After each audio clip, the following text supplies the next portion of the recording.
তো হ্যালো বন্ধুরা, সবাইকে জানাই শুভ সকালের শুভেচ্ছা। তোমরা হয়তো অনেকেই জানো যে আমি অ্যাকচুয়ালি পশু পাখি খুব ভালোবাসি। তো আমার বাড়িতে নতুন কিছু সদস্য এসেছে। তো চলো সেই সদস্যগুলোর সাথে তোমাদের পরিচয় করিয়ে দিই। তো এই দেখো বন্ধুরা, এরা হচ্ছে আমার বাড়ির নতুন সদস্য। গত রবিবার আমি রানাঘাট থেকে খান 50-এর মতো সোনালী মুরগির বাচ্চা নিয়ে এসেছিলাম। তো এদেরকে ঘরে ছাড়ার পর খাবার যখনই দেওয়া হয়েছে এরা সাথে সাথে দৌড়ে গিয়ে খেতে আরম্ভ করেছে। এবং দেখো এরা একদিন বয়স, এই বাচ্চাগুলোর বয়স মাত্র একদিন। তো কি সুন্দর জল খাচ্ছে।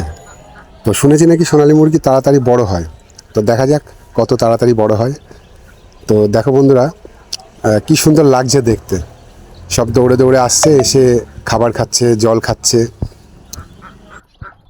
অ্যাকচুয়ালি আমি একটা জিনিস লক্ষ্য করেছি যে বাড়িতে যদি পশু পাখি থাকে তাহলে কিন্তু বেশ ভালো লাগে, বাড়িটা সবসময় জমজমাট থাকে।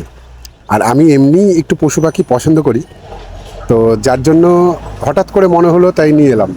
দেখা যাক এদের কতটা সুস্থ রাখতে পারি এবং কতটা খাইয়ে দাইয়ে বড় করতে পারি। তো যাই হোক বন্ধুরা, শুভ সকাল, সবারই দিনটা ভালো কাটুক।